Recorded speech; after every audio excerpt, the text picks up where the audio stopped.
At Wrap and Wrap Retrofit. Yeah, sure. Thank you for having me today. My name is Max Van Hifel. I'm a director of both Wrap Architects and Wrap Retrofit. And yes, we've been going for some time. I guess we're going to talk about that later. Yeah, that's me. That's a very short intro, but hello. So how did you and Sean Weston, who we're talking about, how did you end up working together and what led you to set up Wrap Architecture?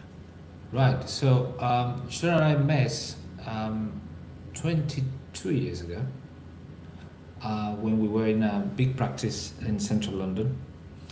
And since then we've been kind of following each other and another ventures, other practices. And about 7 years ago, we decided it was probably time for us to come together. So we shared board. We sat at the directorship in another practice, and we thought our complementary skills were good. We both have kind of the same age, young family, or not young anymore, but it was young back then. Yes. We wanted to have a kind of a different focus of what we wanted to do, and yes, that's how Wrap started. It was quite organic, to be fair, but yes, that's how we started. So we know each other very well, and we're complementary. That's your main thing. That's the main thing, yes. And so I guess the reason I kind of wanted you to come onto the show was because I read on your website recently, you put up a kind of, I guess I'm calling it your statement of intent, but that kind of clearer direction for Wrap piece, which I thought was a kind of summary of where you're taking the practice, which I thought was really, really good. What kind of led you to do such an initiative, I guess? So you're talking about the LinkedIn. Actually, what's on your website? Actually, I saw that's the thing I saw. Right. So I saw that you'd launched Wrap Retrofit, and then that took me to go and dig into your website. Right. Okay. So as I said, we've been going for Wrap for about 7.5 years, and we've been doing different type of projects, from education, residential, civic buildings, housing. So we are kind of not one sector practice, we're a multi-sector practice. But inevitably, in all of them, we've been doing a lot of refurbishment and retrofit. And we thought in the last probably couple of years, we started dabbling with the idea to offer that service of retrofitting. And obviously, it's also it's a classical, after 5 years in practice, you go to okay, this is what we've done. It's been tough for different reasons, and everybody's on the same boat. And we said, okay, what's the next step? What do we do in order to move Wrap forward? And obviously we looked at things like our location, we looked at our client base, our sectors, and obviously you look at the services. And the thing that always came back all the time was kind of, we're doing a lot of refurbishment, we're doing a lot of retrofitting, but it's almost like a byproduct of the project as opposed to the focus of the project. And we really thought, okay, would it be a good proposition to start to do retrofitting? And so we started to investigate ourselves about the retrofitting market. And Wrap stays as a Wrap Architects. We've been doing what we've been doing, which is great. But more and more, the more you investigate, you realize that this is a very specific service. Yeah. It's a very technical one, and it's actually in high demand, and also requires a kind of different mindset from the kind of pure architectural projects, especially with the new initiatives with the government and the funding from the government, and probably funding for funds and the private sector start to see the benefits in investing in that sort of projects, especially in housing. And that's something we were already in Wrap doing. We are great believers on green buildings and sustainability. So how do we actually formalize this? That's how Wrap has started to form as an idea in our heads. Yeah. And then we started to investigate more with the help of others, third parties. Fantastic. And you did a you did a research, an MBA research project, didn't you, with Kingston Yes. University? Can you just tell us a bit more about that? Yes, well, as a result of these two board meetings where we discussed the first retrofit service, so we went off and started to talk to people that were doing it, other architects, contractors, people that we know, and we realized, okay, this is not necessarily we're gonna do now museums or residential, or this is a very different. We need to train ourselves to do it, and we saw the level of investment both in times and money, real money, that we needed to go to in order to offer the service. So we came up with this management consultancy program that the Kingston University do, and it's basically the last year students, the dissertation, the last year project, their thesis, is to open it up to the public. So you can go and pitch to them your idea and see whether they can work with you. So you have all sort of companies saying we want to expand, or a startup saying I got this idea, how can I get it to out there? And then what we said to them is we are this practice and we want to start this retrofit service. First, is business-wide, doesn't make sense. Second, how do we do it?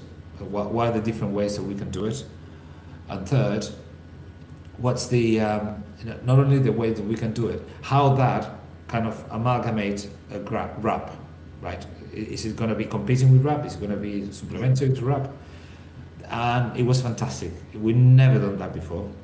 And that came actually as a result of Sean did a couple of years ago a mini MBA with the Help to Grow program. Yes, I've heard of that. Yeah, and that's at Kingston, isn't it? That's one of the most popular ones. I've heard of that. It's one of the more popular ones in London, but it's nationwide, so you can do it everywhere. And there are some universities that subscribe to that program, and it's 90% subsidized by the government. Yeah. So you pay only 10%. And it's about practices, I think, over 5 people, isn't it, or something like that? No, it's SMEs. SMEs. I thought it's no smaller than 5. To be fair, it's changing. It's changing all the time, right? But in any case, the good thing about it is that we got into that kind of business mindset about 2 or 3 years ago, and being in contact with the business school in Kingston, it's been great. So we went there, pitched our idea, and then the students select the ideas that they want to work. And 4 of them, really, really bright guys, took the challenge, and none of them had any background with construction, with the construction industry, nothing. And they set themselves a very tough learning curve first to understand the sector, which I presume that's what a business consultant does for any business, right? You need to understand the business. And then they interview our staff, they interview our clients, they interview people that we don't know, but we know that they were very good in the retrofit market, engineers and construction contractors, and it was really good. So the feedback was really good. Then they presented to us, and that is about 300-page report with everything we need to do. Obviously, there were assumptions there that probably were not absolutely right, but it gives us a very solid framework upon which we could actually act and say, okay, these are the next steps. And we use that document to start to form our business plan. So we form a business plan, and then we form with our accountants and the people that help us at RAP with our accounts and the money. We start to frame this into a structure. Yeah. And then we decided to do it under another company related to RAP, but it's not RAP. And that was partly, I would say, that there were 3 things, or 3 heads in here. One was the business school said to us, this is a very good way to have a very specific targeted service market. So people don't dilute when you go to your website and see a church or a school, they say, oh, these are other guys. Second, in terms of money, from our accountants, they thought actually it's really good to have it separately, because then you can actually get funding. You can actually invite partners. Yeah. Even if things go well, which it will be, buy or team up or do joint ventures with others. That would be that's the idea of that. And the third head, it was Sean and I thinking we'd rather be seen as an specialist on that specific, very, very specific market, than architects trying to be opportunistic, if that makes sense. And so I decided, we decided between the two of us. Sean is Stacey Rab Architects. Obviously, I'm still in Rab Architects, working with architecture, and Sean will be working in retrofit, but I will lead in the retrofit, Rab retrofit. Was there also a kind of risk element as well by splitting the two?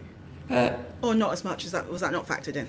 Actually, we funny you said that. We always saw it as a more risky to have it separate. Really? I thought it would be the other way around. Yeah, because if you do Rab Architects has been doing it for 7.5 years, right? So we can actually how do you say, fill the gaps that Rab retrofit at the beginning wouldn't have with work, if that makes sense. Yeah. But having a separate entity, having a separate entity, this is a standalone entity, right? Yeah. Although we are sharing some resources, obviously the office and the studio and everything. It is. I think it's riskier to have it together. And let's say if you start together, it's almost like a solid ground. You know, people see Sean and Max together. You know, some people ask me, "But are you still together?" I say, "Yeah." Have you broken up? Exactly. So you need to explain a little bit that it's a new venture. This is a new service. Yeah. No, really, I thought the risk would be the other way around, but I guess because there's such big schemes in people's homes and all of that kind of stuff. I wasn't sure if there's like more of an insurance thing and stuff like that. Yeah, in all fairness, one of the things that we said at the beginning, if we're going to do it, we're going to do it seriously. So I trained myself as I did again, going back to school, like a long course by the Retrofit Academy, which for retrofit designer. Yeah. And I'm doing other courses as we go. Dan, one of our technical guys here, is done the retrofit coordinator. Chelsea's done the retrofit assessor. So we are all now accredited to do what we need to do. We have the endorsement of obviously being an architectural practice, which takes me to another point, which is probably softer, less marketing or business driven, but it's the fact that there is a lot of retrofit designers and coordinators and assessors out there. They come from different worlds. Yeah. They come from engineering, they come from surveying, which is fine, it's great. But certain projects requires a little bit of an architect head, especially when you have two things that we complement very well with Rab Architects, which is planning. Yeah. Some of our retrofit projects require planning, so we can do planning. We know how to do it very well. And second, engagement, which is the soft side of the retrofit, which we've been doing for years, working in schools, with youth centers, civic centers, working with communities and regeneration projects. So we know how to approach a huge community.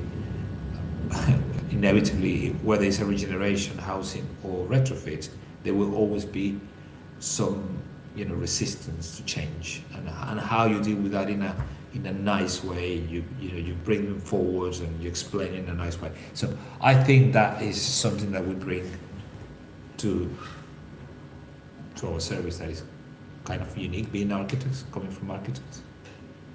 And having two separate brands, has that kind of changed how you market both brands themselves, or is it more of the same? Have you done something different with Wrap Retrofit? We've done something different, but we recognize that people know us as Wrap. Also, the name Wrap works very well with Retrofit. Of course, with Uh, Wrap. yes, we Wrap. So we said, okay, we don't want to lose that. Second is how people know us.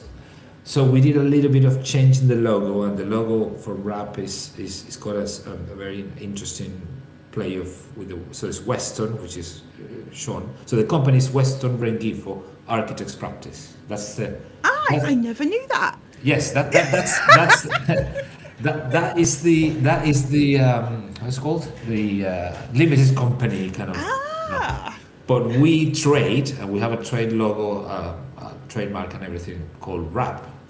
And the idea of that is Western Rengifo Architects Practice Day One. In the future, could be Western Rengifo and People. And that's why there is a hyphen between the W and R, and the A and the P. There is a hyphen, right? there's a lot of thought gone into that. That's really Yeah, good. a lot of thought. And that was day one. To be fair, that was day one.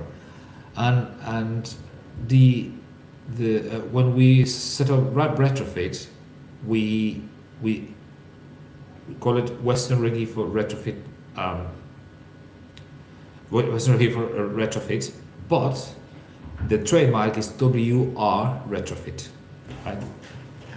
Okay, yeah. Got So you. and the whole idea, and it's got the same font, it's got the same thing, different colors. Yeah. We went obviously for something more green, more related to what we're doing. A different website, totally different website. But sometimes we go and we talk to people, and they said, "Well, we need both the architects and we need Wrap Retrofit." So we can do both. We can do. We're not going to compete with each other, actually. Like, don't tell him. Don't tell him what we're doing. Exactly. Don't tell him.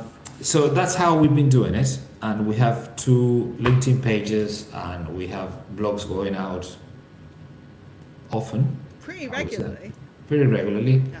So what we do is we take a theme, both in Wrap and Wrap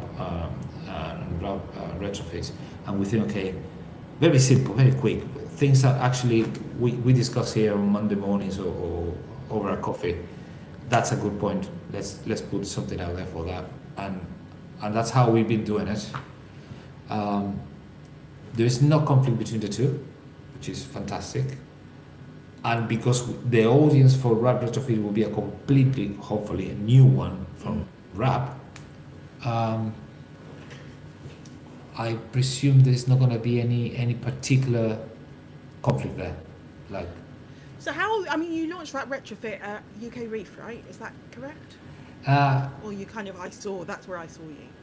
that's when you saw us. That was, I When did you think, officially launch? to be fair, it was 2 weeks before. So yes, Oh, okay. you can say yes. You can Just say yes. yes. Yes, because we hold the LinkedIn announcement just before the yeah. That makes sense because there's a lot of traffic around there. Yes. And how has it been received? What have clients said? What have people said? Does it make sense to people? Are they positive? Are you getting that? I guess that new practice vibe. You know that thing when everyone kind of comes towards you because you're new. Yes, it's kind of interesting because you have people that don't know us, Yeah. and so who are you? Where are you coming from? And so you need to start from, we know each other so well, so you tell the whole story. Yeah. Whereas other people send us, messages and say, "This is brilliant. What is it? Tell me more." Love to be involved. Engineers, friends of ours, and consultants.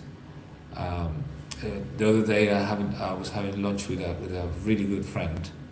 He's a sustainability engineer, and he said, "Wow, you just it's so clever the way you did it, because there is no conflict. I see why you've done it. I say why you trained yourself and why you, instead of trying to buy the expertise of someone else, it came sort of within the practice, but at the same time there in their own place. Is and listening to these things is really refreshing. Having said all that, the challenge now is that people, there are big players out there. As always, there is a big competition. People that are doing it. It's just to get the traction. So we are starting with two initial projects, and with one that is big with a local authority, and the other one that is small, but testing our methodology. Is that something that gets actually staff excited? Which to be fair, the internal, when we launched it here internally, which was probably 6 months or 8 months before, when the business Kingston University got involved, I said, okay, some people are going to interview you guys, this is what we're trying to do, right? The reaction here was amazing. Really Everybody positive. was super positive, which we were actually quite surprised and gladly surprised that and they said, put your hands up, I want to be part of it. Can I get my name for the next course available? Amazing. And I thought, wow, this is really good. Because it's very, very different than a traditional architecture work, isn't it? Correct. And it's not, if you think about architects, the stigma is you do a lot of Photoshop and images and da, da, da. I think the reason why Sean and I got together is because we've been doing, the pretty images and things, but we like to see things being built. So we do everything, and we manage teams, and we do everything. And that's what we're trying to do here in the practice as well. So we get really young part ones and part twos and get them to site and solve problems on site and mentoring them. It tells us that the people around the table are the right people. Yeah. It tells me that they understand that it's not Photoshop and 3D renders and all the time, and that there is, and actually the objective at the end, the kind of the ethos of practice is actually underpinned by this RAB retrofit. It was only natural to do it, and to do it seriously, rather than another service where you put, we do education, commercial, residential. No. This is serious, and it's going to have their own identity. That was quite. I was more. There's a lot of satisfaction to hear that from our team. Because it's a lot more technical, isn't it? And the work you have to do for a retrofit, because it's like big funding kind of streams to kind of do this work, isn't it? Correct. Can you kind of talk through what's involved a bit? Because not everyone's going to know, I guess. Yes. So there is a big, there's been a lot of funding around retrofit. Retrofit is effectively something that tries to do a few things. Obviously, is targeting housing, social housing. So basically, the two main providers of social housing are local authorities and housing associations. Yeah. They can apply to get funding from the government, and the funding relates to certain measures. I.e., it could be insulation, it could be. Lately, it's been more about electrification of a system, of heating systems. So, decarbonization, get rid of gas. So there is a big debate whether one is before the other, but that's a different matter. But in essence, they apply for it. The way they apply for it is that they go to the government and say, very, very simplistic, right? But in big terms, we got 20,000 homes. We've got a plan to do it in the next 10 years, and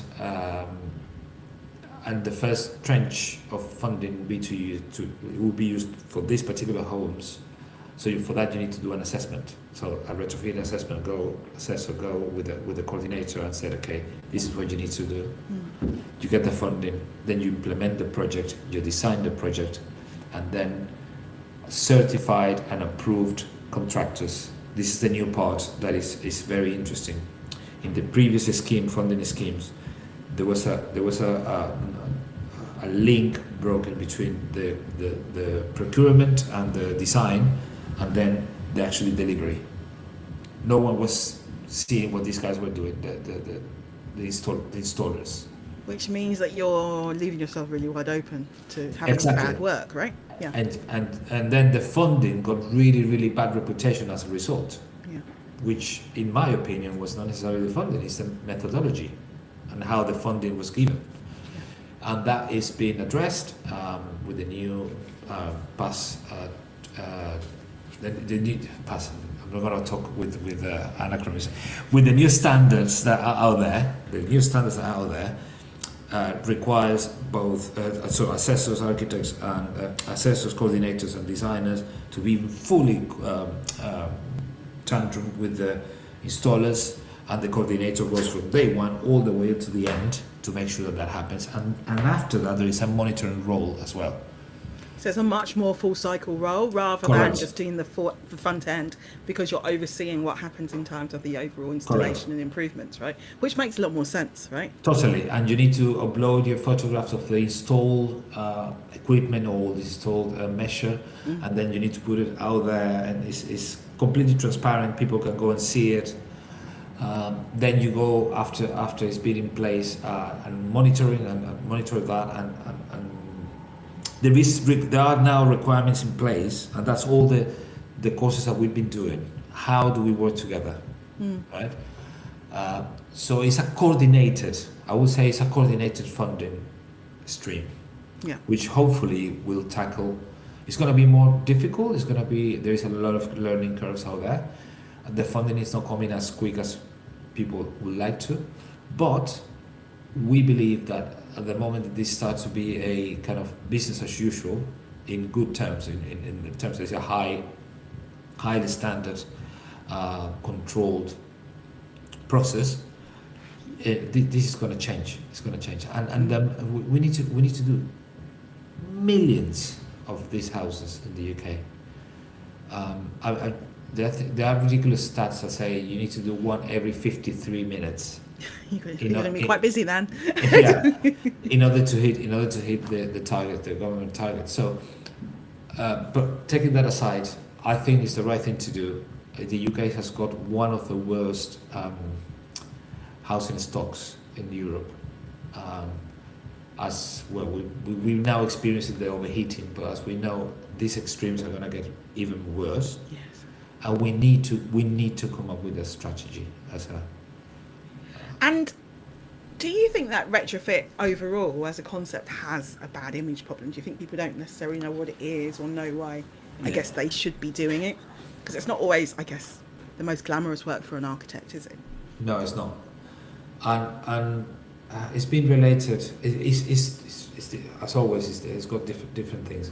One bad reputation is what we just talked about. Yeah. Failure. Installations. Failure in the past. Similar to when you talk about prefabrication, people think about prefabrication 60s, terrible blocks and and accidents and things and asbestos and all of that.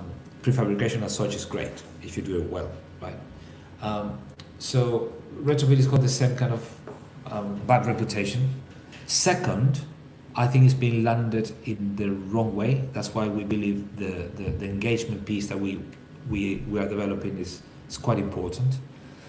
So you talk to people with the language. So instead of saying we're going to do a SOC pump or MVHR or we're going to do EWI, so people say, well, what are you talking about? You need to go there and talk to them in a very, very simple way. Explain what moisture means. Explain that you breathe, that you cook, when you cook pasta and then you got all the steam, that needs to go somewhere. And and normally what happens is it stays in your home, right? And it's because it's cold and terrible, you close the windows and you breathe in your own vicious air. All these things you need to explain them in a nice way. But ultimately, as you know, we're human beings, right? So you go home, the last thing you want to do when you go home is to see contractors drilling into your walls, you having to pack everything that you got in your loft in 2 days' time because the contractor never told you it's going to be in 2 days' time. and you have, all your life in the loft, as we all do. We all have stuff that we never use, but we have them and we care I've for never them. actually gone in my loft. Nobody does that. Nobody, so believe me. No. I bought it. I was like, I don't really want to see her. I think I've lived there for 11 years. Correct. But I bet you are really fond of what you have up there. And you might remember probably 7 objects over I there. put nothing up there. I've literally never gone in Ah, you never gone there. Okay. Okay. Well, you're one of a few, because when you go to these houses and you see the amount of stuff, right? And I'm corporate. I've got a loft full of stuff. It's insulated though, but it's full I of was stuff. going to say. It's full of stuff. So all of those things creates a very, very tough environment. So you go into the very heavy environment when you talk about it. And the word retrofit doesn't have a really nice sound. It doesn't have a very romantic, No one's going to know what it means. It sounds old. Like retro when you think of it, right? Yeah, well, it's like going back and do something that should have been happened in the first place. So and fit is a fit for purpose. Fit. Make your home going back and remake it so it can be fit for purpose and what you need to be doing there, which is live and do nice things. So I think etymologically speaking, the word is perfect. Sound or Standing. yeah. Desirability. It doesn't sound like a word. You're like, oh yeah, I really want that done to my house. But I guess if you talk about actually we can have better insulation, you can have less bills, you can have like the things that retrofit will bring to you, people are more interested in. Correct. So you need to tell them and this is the conundrum that we're living on. It's like, okay, energy poverty is massive, right? So people don't cook and they eat out not very good food because they cannot afford to switch on the oven. Very simple. And when you hear about these things, you're thinking, wow, okay, this is not good. You have elderly people switching on 2 hours the heating in winter because they cannot afford to have it switch on the whole day, and the house is leaky, so it's 2 hours it's going on, out, nice, anyway. and then an hour and a half later it's cold again, right? So how do we tackle that? And I've been using this for years, the analogy of going out. When you go out, you dress for the occasion. So if you're going to go for a hike in winter, you put a jacket on it, right? But you don't go in shorts. You probably have also very good shoes and very good socks and very good trousers. And so you do it, right? But if it's raining and it's hot, you don't put a plastic bag on top, because if you put a plastic bag on top, basically what happens is you start to sweat. You need to have something that breathes with your moisture. So having a good jacket or a good raincoat also relies on having a good zipper, so it's not leaky and you don't have that little draft that goes behind your back that is making you, oh my god. You thought about this a lot. Yeah. This is a lot of detail. No, this is a way to communicate, and this is the true biographical suffering of some from South America coming to UK. I'm like, this is the level of detail. I'm like, I think I've never done this. Yeah. So I've been thinking about shoes, and you change your shoes. In Venezuela, you use the same shoes from January until December. You use the same clothes. There's no change, right? I mean, the only thing you can carry is an umbrella or not. That's it. But is this thing about physics and that is very abstract to communicate, and how you communicate that with a word as difficult as retrofit, or sustainability, or environmentally friendly, or all these kind of buzzwords that basically they don't mean anything. So when you talk to people about your healthy environment, you're going to have a healthy home, you're going to breathe good air, good quality air. The people understand, sorry, we're talking about heat. I said, no. Heating is one of the things. But as I said before, if you are able to have good ventilation and keep you warm with good ventilation, we've done it. And that's the ultimate goal, being healthy environments for everybody. And I suppose it sounds very basic, but it is very basic what we're doing. That's what retrofit is, though, isn't it? It is very It's basic. standard, yeah. Yeah, but it's very basic, but at the same time it's very difficult to communicate. It's very difficult to, it's expensive. And yeah, it's Oh, it's well not done easy. for taking on the challenge, that's for sure. Yeah. It's not easy. Even just It's not easy, no. You think, because it is a technical thing, a very technical thing, and it's dependent on, each house is going to be different as well, right? It's not necessarily all the same. Yeah, that's the beauty of Retrain, when you see architecture from that specific perspective, and you understand there are things like archetypes. Archetypes are the different type of homes that you can see in one street. So you have, Victorians, you have post-war, and you have, 1980s. And you have all of and they're them. all just there. Yeah, and they're there, and they're Yeah. there, and they are part of the same state. And then on top of that, you have this one is these 7 in the terrace of Victorians are council homes. 3 are leaseholds, and 4 are housing association. How do you put all these people at the same? It's fascinating. To be fair, the challenge is fascinating. Very different to architecture. I am exploring my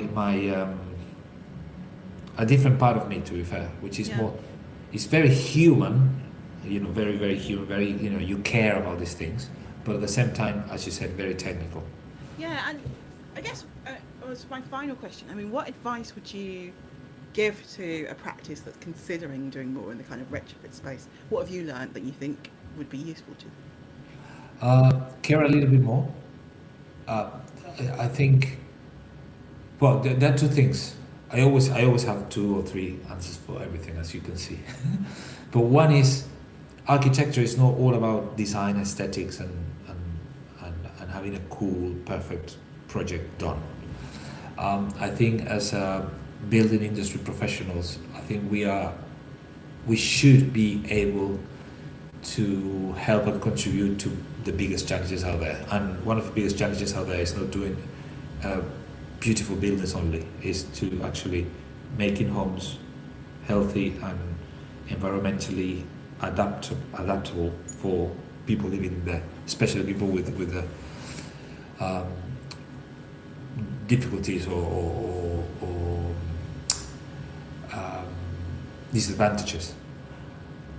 Now, that's the side of care a little bit more. And second, business-wise, it does make sense to have that side of you, even if you don't want to go like we did a separate business and we want to do big retrofit. If you want to do small retrofit, there is a need out there, real. We are now. Tomorrow is going to be 35 or 36 degrees. I bet you in winter it's going to go -2, -3, -4. More extremes. More extremes.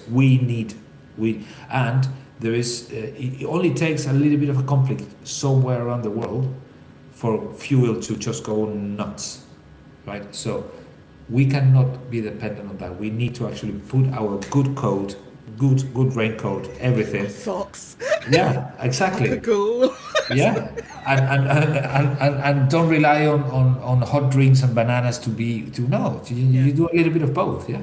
So I think it's the care a little bit more. Architecture, it can give loads there, and there is another side of things, which is the business side. You can actually balance your books by having repetitive work, because this is actually that's the other thing. It's very repetitive, very mechanical. Once it gets going, once you've got once your you get process going. agreed, yeah. Correct. So you have typical details, and you have obviously every job will be different, but the majority of it is different, and there is no a committee saying, no, we would like to see it pink, rather than no.